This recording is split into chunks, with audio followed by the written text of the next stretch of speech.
All right. Thanks, Brian, for being here. Thanks, John. To get us started, talk a little bit about your background and your history and what brought you into this field. Sure. So I am a native New Mexican, and we're here in Santa Fe, and I'm a native Santa Fean. And what brought me to this field was going through family counseling when I was growing up. And that was, it was a profound experience for me. I grew up in a single parent household, and like a lot of people, not just in New Mexico, but everywhere else, I come from a long line of addiction. And my father was an alcoholic who hardly ever drank, but when he did, it wasn't good.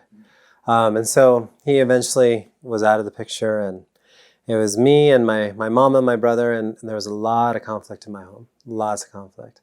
And so we went to family counseling, and that was the first time I felt like someone recognized the pressure that I was under, being this parentified child who was being a referee between an older brother and a mother.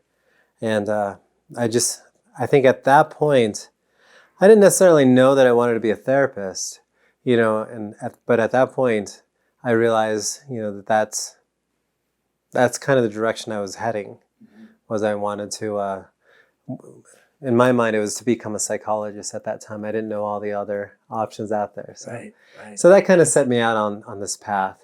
Yeah. That I haven't looked back. I really enjoy what I do. And it sounds like your early family experiences, quite profound, also then led you down a path where you actually are really an expert in understanding sort of the family and the addiction. Can you talk a little bit about that environment and sort of how your own experience kind of led you into? Sure. Yeah. Well, I'll tell you, the first job I got in this field was working for a grant where we were working with families with addiction. It was using the CRAFT model, and that stands for the Community Reinforcement and Family Training Model. And my job at that point was to do case management and assessments on people coming into this new program. And the criteria was they just had to have a loved one with an addiction. And what happened for me was I was extremely burnt out within a week. And it was because I was sitting in this room with these women that were reminding me of my auntie, women who were reminding me of my grandma, of my mom, just weeping, about the pain that someone else's addiction has caused them. And that really, I had a great supervisor at the time who just kept on reminding me, saying, why don't you go see your grandma for lunch? Because you need to know that that's not your grandma you're talking to. So he actually told me, and I would do this. I would go see my grandma for lunch, and I would call my mom and call my aunt during the workday just to build this separation because it was so close to home for me, this work. And when they were talking about their hitos, saying that they drink too much, or they smoke weed, or they do this, or they do that, a lot of times it was just hitting me like they're talking about me. Sometimes they were literally talking about people that I have hung out with. Literally. And it wouldn't hit me until they mentioned a name. I'm like, oh my God. Yeah, I know him. Yep. And so very early on, it had such a meaningful impact on me to try and help these families. Yeah. And I would see them get help. I think that's the difference. It'd be one thing if that was my job, was to do these assessments and then do another one and then do another one. Yes. But part of it was, as a case manager, I would see them get better, and I would see their nephews, their grandsons, their sons, their daughters come into treatment, and I'd see them get better. And that, I think that's what really solidified this as being my life's work, is seeing people get better. Yeah. And in some ways, getting better being both the family members who are able to get help through the CRAFT approach that you just mentioned, but also the CRAFT approach helping to move people into treatment, and then treatment actually helping people get better. Yeah. Can you talk a little bit about both? How does CRAFT really work, and how does it help family members? And then we can talk a little bit more about treatment. CRAFT is really balanced. And so the way it works is you teach a family member to do two things at the same time. One is strengthening boundaries, and the other one is strengthening the connection. And so what happens in an intervention model, so to speak, what happens is you get a family member who's worried about, you get the entire family who's worried about this one family member, and they threaten the connection. They say, this is what it's like, how painful it is for us to see you do this to yourself. And if you don't do this, then, then we're done with you. We need you to get help. And if you don't, then it's over. Craft is the opposite of that. Craft, you strengthen the connection before they even make a change. They still might be using, but you strategically say, hey, do you want to come over? And we're making enchiladas on Friday night, and I know you love that. Why don't you come over? And then they come over and they show up drunk. Then you say, ooh, try again tomorrow night. But so you're holding a boundary. Yes. But you're also strengthening the connection. And we teach the family, say, Ito, I know it's really hard for you not to drink on a Friday night. So how about we try to do enchiladas on Sunday morning? We'll put egg on it and, it'll be breakfast. Come over on Sunday morning. And then they show up. And then they don't feel so judged. And see, what families don't realize is they lose influence. The more punitive they are, the more shaming they are, the more cruel they are to their loved ones with an addiction, they are diminishing their own influence on that person. The more distance, and that's the thing with tough love, is they say, well, what you need to do is just kick them out, or you need to just cut off all contact until they hit bottom. And that's just such a dangerous game to play. Especially in New Mexico, where we have led the country on a lot of measures for overdose rates. Hitting bottom here means death. Right. And that's a horrible, cruel thing to tell a family, to say, well, you're just going to have to wait till they hit bottom, because what if that means that they never get to see them again? Right. So we say, don't wait for them to hit bottom. We don't even know what that really means. Like when you talk to a homeless person, how many bottoms have they hit, fallen through, hit, fallen through, hit, fallen through? Nobody knows what the bottom is until you're in recovery. Then you say, that was my bottom. But when you're in it, it's all bottom. Right. It's all bottom. So what do you think about the word denial, which gets used so much? I think that denial is useful in that it kind of describes a wall. It describes a defense. And what I try to teach people, whether they're a therapist helping someone with an addiction or a family member helping someone with an addiction, is that wall is real. People will defend that wall if you attack the wall of denial. So instead of trying to attack the wall, and whenever you do that, you're actually making it stronger. They're getting stronger in their defense, more sophisticated in their defense. Just go around the wall and just see what it's like on their side of the wall. Yeah, and what you're saying about connection makes so much sense. I love that. It's beautiful that you focus on the relationship and just strengthening that connection, and not even focus on the substance use to begin with. So then talk about, as you strengthen that connection, how do you move into addressing the substance use? That's where a lot of families, and I'll say especially Hispanic families, a lot of times, we have this fear about bringing stuff up. We act like if we say the word drug, that's going to make them use. If we say drink, that's going to make them leave and drink. And so what we do is, number one, we strengthen the connection, but then we have to, in a way, give permission to families to talk about the alcohol, the drug use, and to just call it out, but not in a way that is shaming, or in anger. It's not reactive, like they show up drunk and then you say you're a drunk and you yell and scream at them. That's not effective. What's effective is when they're not, when there's not a lot of pressure or eyes on them, when they come over for Sunday morning to have pancakes with you, you say, I worry about your drinking. You keep it very simple. Just a straight statement. I'm really worried about your drinking. And we'll leave it at that. And you can say, and I want to help, but I'm not sure how to do that yet. Nice. And you're just opening a door. Yep. Because what you want is for them to see you as an ally. Yes.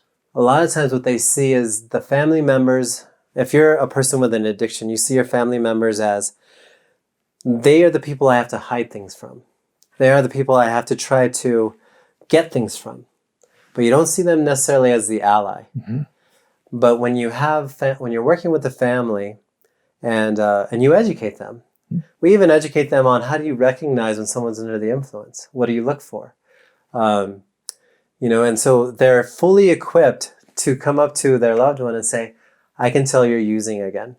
I can tell by your pupils. I even had families go that far and say, right now your pupils are dilated. I know. And so I know, and you don't even have to admit it.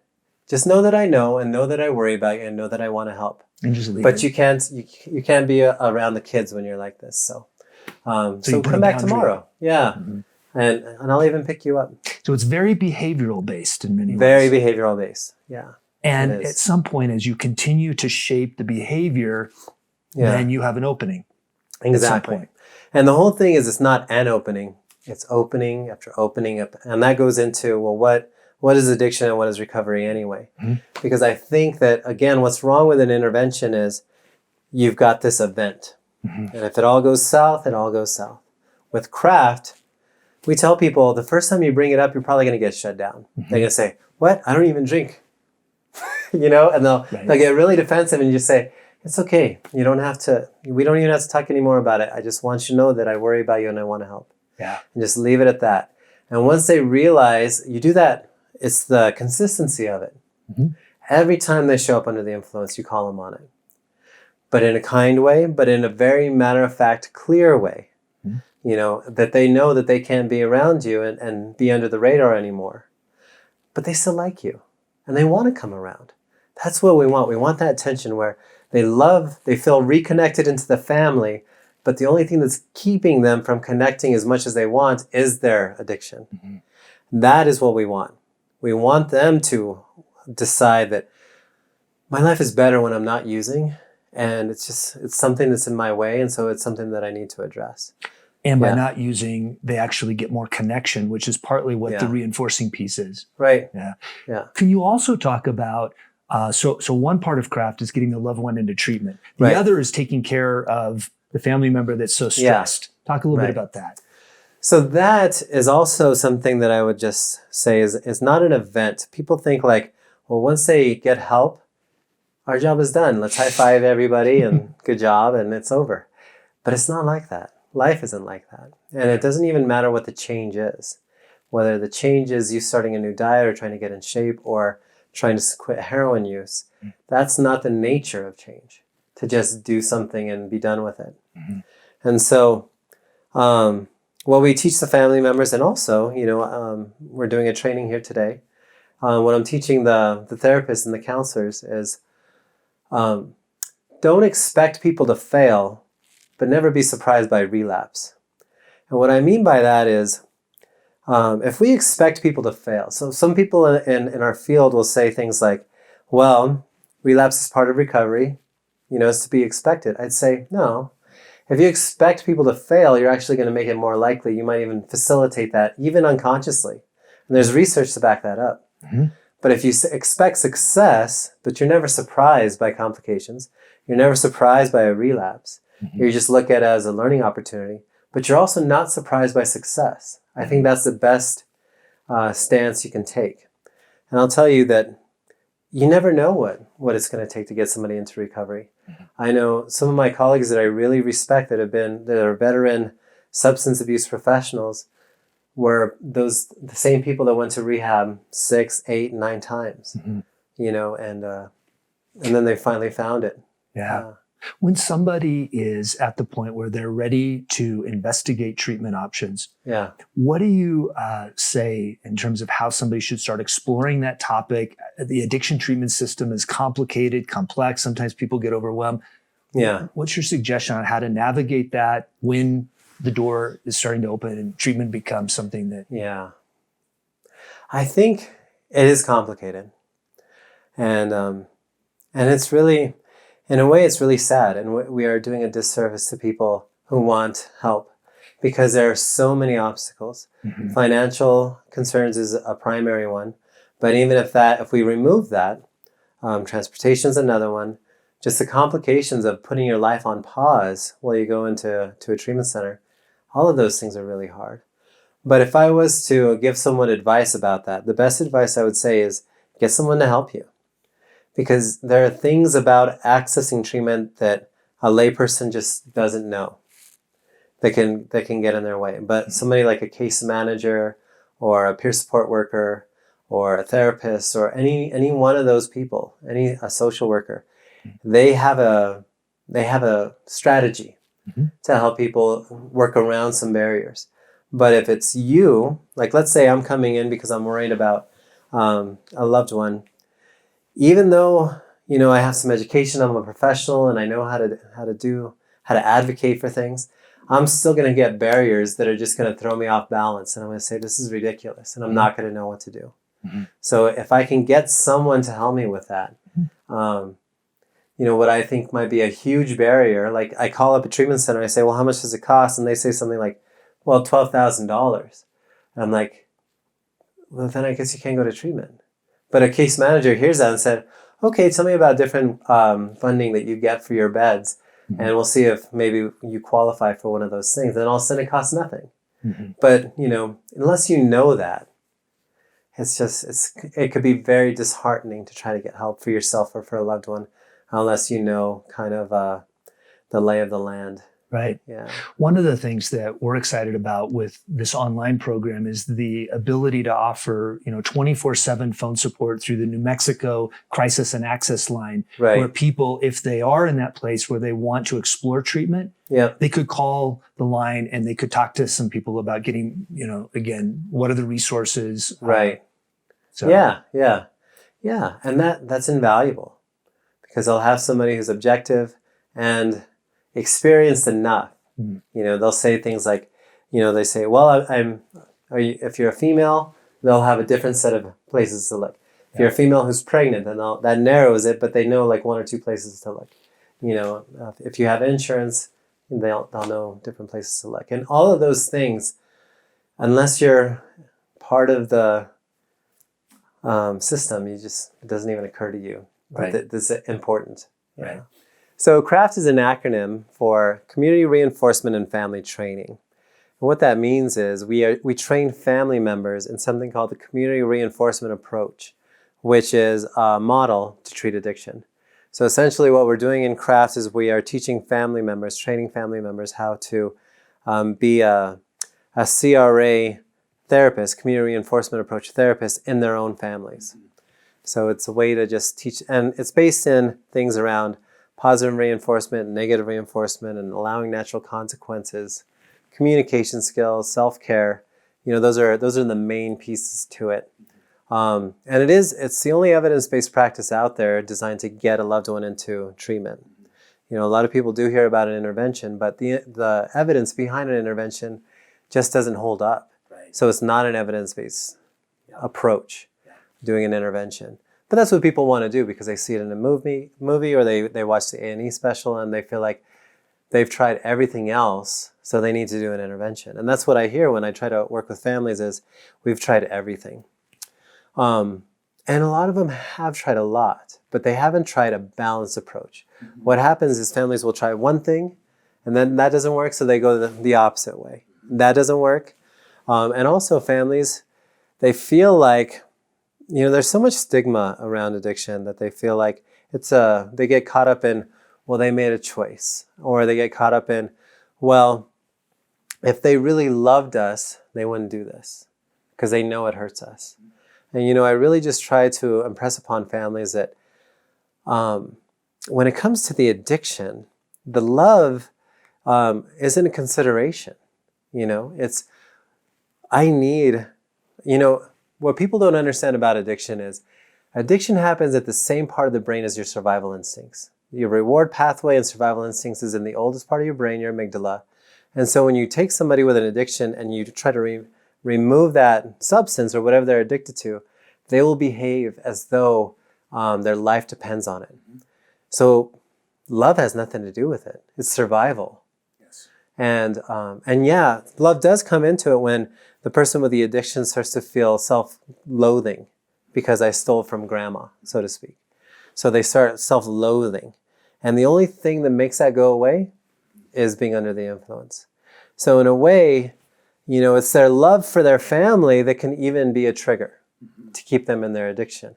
If it's left unattended and the family member isn't trained on how to to use the connection as a way to leverage change. But with a family member, so we teach them all these skills, and we prepare family members to be, that it's not going to be a one magical conversation. It's a series of consistent behaviors and conversations. And then when they get into treatment, people will ask, well, what do you do then? And I say, you do what you've always done with craft. You know, you still use positive reinforcement, negative reinforcement, boundaries, connection, all of that. So if and when they do relapse, or let's say they drop out of treatment, you're still using craft. You know, and that keeps the family members involved, engaged, and influential. And, you know, like I said, it's not a one and done thing for most people. Right. You know? For people who are struggling, both who may have had prior treatment experiences that weren't so positive, Right. or, you know, they had a positive treatment experience, they completed treatment, but then they relapsed and they're continuing to struggle. What words do you have for people, again, that around treatment and again? I would say, number one, don't give up, because what they're going through is natural and normal for all humans. You know, I do this exercise with professionals where I ask them to think about a change they want to make. And then I tell them, now I want you to be honest. Is that a change? This change that you want to make in your life? Did this just occur to you, or have you been thinking about this 4 years? For most people, they've been thinking about it 4 years, right? Like, I want to get healthier. How long have you been thinking about that? My mid-20s, maybe? Right. You know, so that's what I would say to the person with the addiction is, don't fool yourself. All humans have this. Making change is a lifelong process. And sometimes you're doing really good with it, and sometimes you're struggling with it. But that doesn't mean you give up. It just means that you see where you're at and what the next step is. What's the next step? And what's the next step? Sure. Yeah. What do we know about what works in treatment? In terms of, you know, there's so many different options. There's all kinds of books. People hear about all kinds of interventions. Well, I think what we know is that with treatment, the idea is to create a lifestyle for the person that reinforces itself, right? The old days of thinking that it's willpower, you know, and some people have heard the term white knuckling it. That just means that you're really tight, you're really tense, you're like, I'm not going to drink, I'm not going to drink. That works for 10 minutes or so. Right. But it's not a lifestyle. And that's why 12-step groups work.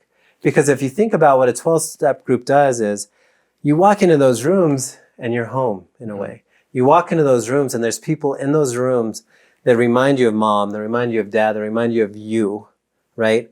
And you're in that, and they give you positive reinforcement right away. They give you a chip for coming in for 24 hours, for 72 hours.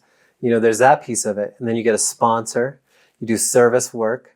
So you're creating a lifestyle that reinforces health, wellness, sobriety, recovery eventually. And whether you do 12 steps or not, that's the idea. So like if somebody wants recovery to really take root, they have to feel good about themselves. And so as a person who's trying to help somebody get there, you have to get to know the person. What makes them feel good about themselves? For some people, it is having a job, but not for everybody. You know, that's where culture comes into this. Like I've worked with some people who, you know, they're young people and they're newly in recovery and they're not in school and they're not working. But guess what? The family trusts them enough for them to look after grandma, for them to look after their niece and nephew. And you might look at that and say, well, there's something wrong there. No, they have a role that they feel good about. And that's what is keeping them clean and sober is people in the family can trust them. They're respected, and that's enough for them right now. Who knows what their life is going to be like next year? They might want more than that. But that's the idea, is that people have to feel good about themselves, and they have to see that they have a place, you know, and people depending on them is a good thing, you know, and that's always a catch-22. But I think that's why another reason why 12-step communities work is people depend on you. Like you might be having a really awful day, but you're supposed to chair a meeting, and you're going to get there and you're going to chair that meeting. And then at the end of it, you're like, well, you know, I did what I had to do. And even though you're not patting yourself on the back, there's this layer of resilience that's in you now. That I did that even though I did not want to, I didn't have the time to, I didn't have the energy, and I did it. Yeah. And you just build that over time to where those little strands of strength just become like, just a rod of steel in that person to where they can withstand, when things get really bad and life gets really bad for everybody, whether you have an addiction or not. We're going to go through some things, and that's what you want to cultivate is those different layers of strength. One thing that I do want to say before we wrap up here is I just want to talk about addiction in New Mexico, because I do feel like whether you're from here or you're an outsider looking at New Mexico, the temptation is to get disheartened and to look at even like communities in New Mexico. Like we have these very small communities where they have, maybe there's some data that says per capita they have the highest overdose rate in the country. And that's true. But what I try to impress upon people is, let's say that is true. That's still the highest overdose rate per capita in the country. Whatever that number is, it's nowhere near the majority of the people that live in that community, right? Most people in New Mexico, their lives are complete, whether they have an addiction or not. It's not like we are broken and we need to be fixed. We have depth, we have a soul, we have resilience. We've had to have those things, and that's the way out also, for a lot of people, is to reconnect to that. Some people say, well, what you need to do is just take these people and, kind of fling them to a treatment center in California, or something like that. My favorite would be like Dolphins by the Sea recovery. Let's just take everybody and put them in Hawaii. But that's not real. And that's robbing people of the connections that we have here to our families, our communities, to the very earth that we grew up in for generations. Yes. And you have some amazing resources here in New Mexico. So no matter where you're at in New Mexico, you can reach out and get help. Yeah. We always need more, but it would be a mistake to think that we don't have enough to get people clean and sober. We have, just in these videos you're doing, there was so many people in recovery. And that's the thing I want to end on is, for a recovery event here in Santa Fe, I had this sense that there were more people in recovery than there were in addiction. So I actually looked it up, and it's true. The stats are over 25 million people in the US identify as being in recovery. And about 23 million identify as having some level of addiction in their life. So there are more people in recovery than there are with addiction. And that's what we have to tap into, is that there are so many people in recovery that are resources. And there's no reason to think that anybody, no matter where you're at with your addiction, you're not going to become one of those people in recovery.